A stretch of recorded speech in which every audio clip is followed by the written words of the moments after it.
Welcome, everyone, and thank you for joining us. I'm Mark Nierenhausen, CEO of Hennepin Theater Trust, and I'm joining you here from the PNC Encore Donor Lounge at 900 Hennepin. Hennepin Theater Trust advances the cultural and economic vitality of the state of Minnesota through leadership of a dynamic arts district in downtown Minneapolis, educational programming that reaches every part of the state, and one of the region's largest public arts programs. Our historic theaters, the Orpheum, the State, and the Pantages, light up Hennepin Avenue with the best of Broadway and top-tier entertainment. We know there have been a lot of changes, and we know a lot of you have questions about these changes. And so we're here today to share with you some of these changes, why they're happening, and to answer questions that you might have. As you know, since mid-March, all live theater events have had to stop. It's taken a significant toll on the people who work behind the scenes at our stages and even beyond. Hennepin Theater Trust welcomes over 600,000 people a year to our downtown and creates an annual economic impact in excess of $100 million a year. When you, our patrons and our donors, visit our theaters, you also come to the restaurants in the region, stay at the hotels, and help drive jobs not only in our theaters with ushers and bartenders and stagehands and performers, but also in the hospitality industry throughout the downtown. We miss seeing you in our theaters, and we look forward to seeing you again soon, and we hope that in the meantime you'll take advantage of our virtual programming until we can meet again. Now I'd like to have you join me in welcoming Jim Sheely, who is joining us from Broadway Across America in the 900 Hennepin building and the Jack Link's Legend Lounge. Thanks, Mark.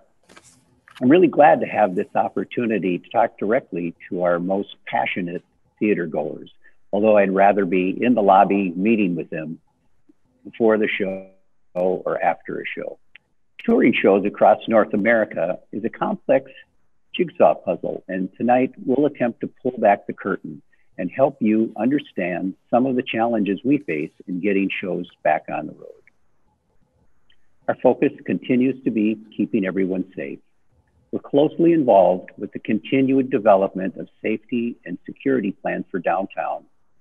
As Mark noted, Broadway is a huge economic driver for Minneapolis, and we work every day to make sure it continues to be.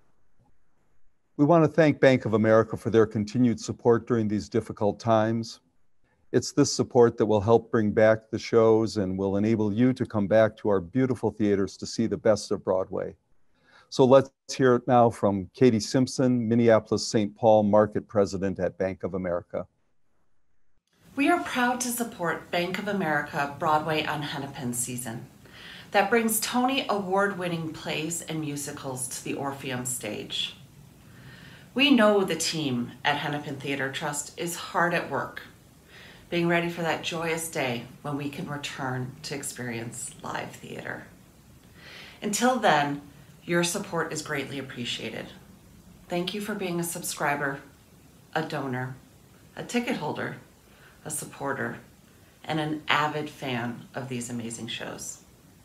We will be together soon again. Katie's right. We will be together soon. Let's talk about how we plan to get there. We know your biggest questions surround health and safety. We're working directly with healthcare experts to guide our plans for reopening. We now have an interview to share with you with Dr. Joseph Allen. There are steps that the theaters can take to be able to welcome an audience back without social distancing before a vaccine is available to everybody. So what are those steps we're talking about?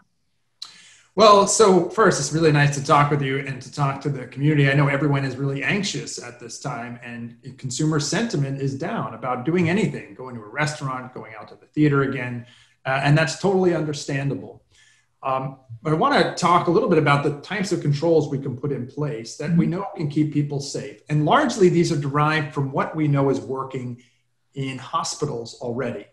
So in other words, in hospitals, they do a suite of what we call non-pharmaceutical interventions, or NPIs. That's universal masking, that's hand washing, and that's good building level controls like good ventilation and good filtration.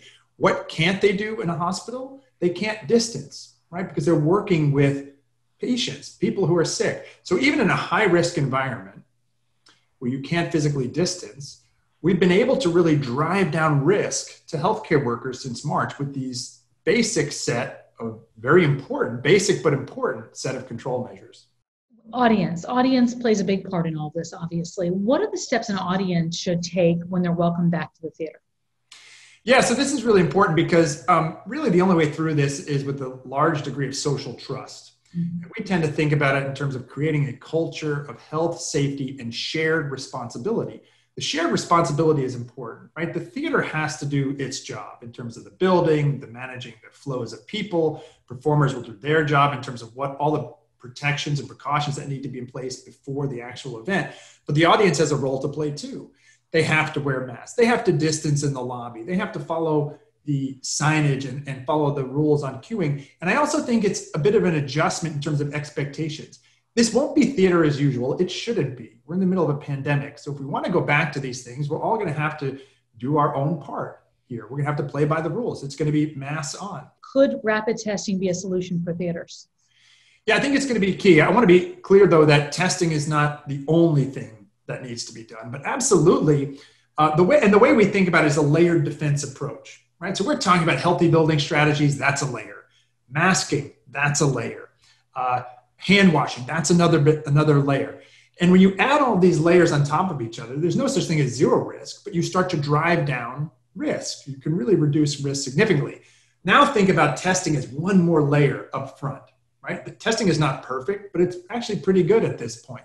If you add that layer on, these rapid tests, people could take it day of, show that they're clear, still come to the theater, wear a mask, follow all the other rules, and that would also drive down risk significantly, as long as it's part of a holistic risk reduction strategy. And we know that these rapid tests are coming online. There are many more available. There are other platforms ready to come. I suspect this kind of rapid testing will be part of every theater's risk reduction strategy as we move into 2021. I mean, really, arts is the next, place. We've seen it in restaurants. We're seeing it in a number in different stores now. It makes sense that we're going to be able to do this with the theater, but we all have to, this is really a community effort. Yeah, that's right. Yeah, we're starting to see, right, as you mentioned, restaurants, some airlines have started to use rapid testing. These platforms work, they're ready to go. I think it's going to take some education with the public and consumers about how they work and why they work, but also the limitations. So we say it's not just you do this test and then it's a free-for-all. You take this test, it's one more layer, and we have enough controls in place. We can start to do some of the things again that are what make us, the things where we can get out and about, see other people, see our friends, see a performance. But it's going to involve some really, some precautions. The precautions are going to have to be in place. But I'm confident we can get there. We know how to keep people safe in buildings. I've done this for a long time. So we know what needs to be done, and we know a lot about this virus now. And if you follow stringent protocols, then I'm confident we can keep people safe. Joe really highlights some of the key points. Good ventilation, shared responsibility among venue, show, and audience by wearing masks, following signage for social distancing in the theaters, and some grace and trust by adjusting to the new rules for attending theater during the pandemic. As soon as we have the full plan reviewed and approved by our experts, we will clearly communicate what you can expect when you come back to the theater. Behind the scenes, our shows are dependent upon producers who provide the capitalization, hire the creative teams, and ensure the shows are produced. We thought it would be helpful to hear directly from a producer about the challenges they face in getting the shows back on the road. So here to share some insights from the producer's perspective is Sue Frost, the Tony Award-winning producer of Come From Away in Memphis. Hi, I'm Sue Frost, and I'm the producer of the musical Come From Away. I'm here to tell you a little bit about the challenges we producers are facing as we look toward bringing our shows back to the road. The most important thing for us right now is, of course, health and safety of our company and of the audience. To talk a little bit about the challenges we have keeping our company safe. My show, Come From Away, is a relatively small show, which means we travel with about 60 people. And that means we have to think about their safety as we move from city to city, whether we're on an airplane or whether we're on a bus. We have to think about moving in and out of hotels. What are those hotels like? Do they have safety protocols? Are they cleaned regularly? We're working with the unions who are very concerned about their members and making sure that when they come back, they're in a safe environment. And then when we're at the theater, we're backstage together, we're in dressing rooms together, we're interacting with your local crews. Some of our orchestras are interacting with local musicians in a crowded orchestra pit. How do we protect everyone? So all of those things are things that we think about and we're working on and trying to develop a plan so that when we do come back, we can stay back and we can keep everybody performing. Remounting our show is going to present its own set of challenges, but nothing like the challenges that a brand new show is going to face, because not only do they have to put a show up from scratch and cast it and rehearse it and costume it and build the scenery, all of that has to happen in a safe environment, in an environment where people are protected and where we know that the end result is going to be realized in a timely fashion. It's a lot to think about, but think about all of these tours as their own worlds, and they travel around from place to place with truckloads of scenery and costumes and props, and all of the actors and stage managers and company managers and band and crew, and all of those little pieces that have to go back together again. And we have to know that the scenery's running smoothly, the costumes still fit, and the lights and the sound equipment are still working. One of the reasons it's going to take us a while to come back is we need to come back to full houses. The experience of sharing a Broadway show between the actor and the audience is unique and special. And socially distanced audiences are not going to create anywhere near the same feeling that a house full of people laughing, crying, clapping does. It is also not possible for us to make this work financially. We need to know that we can accommodate all of the subscribers in the week that we're in town. We need to know that we can meet our financial model and what it takes for us to travel from town to town, what it takes for us to present the show. That financial model requires full houses. But mostly it is that relationship between our actors, between our performers and you, and the energy that that you both feed off of creates that unique experience, which is a Broadway show. But we're going to get there. Don't you worry, we're going to get there. We love Sue and are really excited we were able to schedule her show Come From Away to next September. Personally, it's one of my favorites. As Sue mentioned, the cast and crew travel by bus and by air. The sets, props, and costumes in tractor trailers. Depending on the size of the show, producer needs 30 to 40 contiguous weeks of 8 shows per week in order to cover the costs of mounting and touring the show. It's a big jigsaw puzzle, and planning usually takes 18 to 24 months in advance. Tour routes need to make sense geographically. Our entire industry has been working tirelessly to reroute the 40 Broadway shows that tour the US and Canada in a typical year. Here to tell us a little bit more about tours crossing the country is Meredith Blair, president of the Booking Group.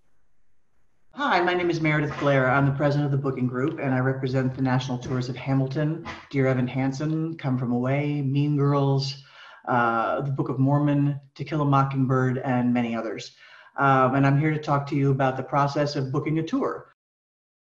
So to start with the basics, in order to get a show from point A to point B, you have to determine the size of the show, which determines how quickly you can travel. One of our objectives is to open in a given city on a Tuesday and close on a Sunday. Needless to say, some markets are closer to each other than others. Shows travel anywhere from a 3 to a 4 truck show to 25 to 30 trucks. Those are the big blockbusters. Generally speaking, most touring shows travel in anywhere from 5 to 8 trucks. The challenges of routing a tour are the availability of the venues. So if I'm starting in Buffalo, the next logical thing would be to go to Rochester or to go to Cleveland, but the venue that I need to go to next may not be available because they've got another show then, or the symphony is in the venue then, or there's a graduation, or there's any number of things or other commitments that the venue may have that don't make it available. So one of the challenges now in the current climate in booking a contiguous tour is that we don't necessarily have any consistency in what states are open when. So if I'm trying to get a show across the country, I need to know that I can get from Ohio to Iowa and that the states in between are open for business. But that's one of the many challenges that we're all trying to face in many different walks of life, not just in the theater business. The process has changed a little bit for us. No, it's changed a great deal for us over the past several months, having to deal with the shutdowns across the nation. So we are actively trying to put the pieces of the puzzle back together multiple times as the landscape keeps changing and as the timing keeps changing and as we continue, unfortunately, to live in a world where we don't have all the answers yet. So we're dealing with that reality and we're booking and we're rebooking and we will continue to rebook until we can get these shows back on the road and back to your cities. That's the goal. We have some questions now from our subscribers and donors that we'll answer. One of the most common questions has been about tickets that have already been purchased and as the shows are postponed and then moved. And Karen from Egan had a question about that. I want to assure you that the value of your tickets is safe. If we ever have to cancel a show, you will always be provided with an option for a credit, a refund, or the opportunity to make a donation. When we reschedule a show, you don't have to do anything. We're holding your seats for you. If you're unable to make a new date or unable to exchange into another, just give us a call at the Broadway Subscriber Hotline to discuss your options. Now, our next question is about social distancing in the theaters or being comfortable attending shows again. And this is submitted by Roger and Barb from New Hope. And so, Jim, could you take this one? Sure. Well, the nature of live theater really doesn't allow for social distancing, either between the actors or in the audience. Less than full capacity just isn't financially viable. We can't present Broadway in the current scenario, which is why it was the first to close and will be probably the last to open. But likely we'll have some other events and performances that could come back sooner. But through all of this, our primary focus will be safety. We understand people's comfort levels are changing, and we ask you to continue to be patient for now. We will then make the determination to reopen based on the circumstances. It'll be some time before Broadway will return, and if you're still uncomfortable, you could call our Broadway hotline or email us at info@hennepintheatertrust.org. All right. Next, we heard from Sarah from Minneapolis about receiving a full schedule of updates. Mark? We'll continue to send emails as our programming has to change, but you can always log into your account manager to see all the current shows and dates in your subscription. And Jim, we have a question here from Dion in Rochester asking about extending the intermission length. Do you have any insights there? Well, the simple answer is we just don't know yet. We're working with the shows and the producers on a multitude of issues to reopen, and everything's on the table right now. Mark, we had several people, including Mystique from Mankato and Dion from Rochester, ask about helping funding the arts and artists at this time. Can you shed some light here? That's a very good question, a very considerate question at this time. And I want to encourage everyone to continue to support the arts. Minnesota is known for the arts. Minneapolis is consistently ranked as one of the top cities for the arts in our nation. And it's that way because of the support that our donors provide. It's the support that our subscribers provide. And so I meet every week with arts organizations. As you know, we host a number of other arts organizations in our theaters. And we see the impact that this has every day on the life of our city. So please continue to support not only Hennepin Theater Trust, but also the theaters in your hometown and other theaters within our city. I hope we've provided some insights for all of you to more fully understand the behind-the-scenes logistics required for us to welcome you back to the theater. We want to open up as soon as we can. We miss the experience of seeing a live show with you. And all the people that depend on Broadway to make a living need to get back to work. Actors, musicians, stagehands, ushers, box office staff, our neighboring bars and restaurants, hotels, and parking garages. Everyone wants to be back. But we have to wait until we can present live performances in a manner that keeps the safety of our audience, cast, crew, and staff as our top priority. But we do know that we will be back. And it might take some time, but we will again present the wonderful productions that you know and love and look forward to, and that unfortunately we've had to postpone. But don't forget why we love the theater. We love taking those selfies under the marquee. We love the glittering lights. We sitting with our friends and neighbors, talking about the show, enjoying dinner afterwards, and reliving the laughs and the wonderful music that we've just heard. As valued subscribers and donors, your ticket purchases support Hennepin Theater Trust and our statewide impact. Downtown Minneapolis wouldn't be the same without the shows, and it will not be the same without you. Thank you for all that you make possible. Please visit hennepintheatertrust.org/support to make a gift in support of the Trust and our mission. And we look forward to reopening and reviving the vibrant downtown that we all know and love, and welcoming you to our theaters. So on behalf of Broadway Across America and Hennepin Theater Trust, thank you so much for joining us, and thank you for all you do to make this a wonderful downtown and a great experience for all of us.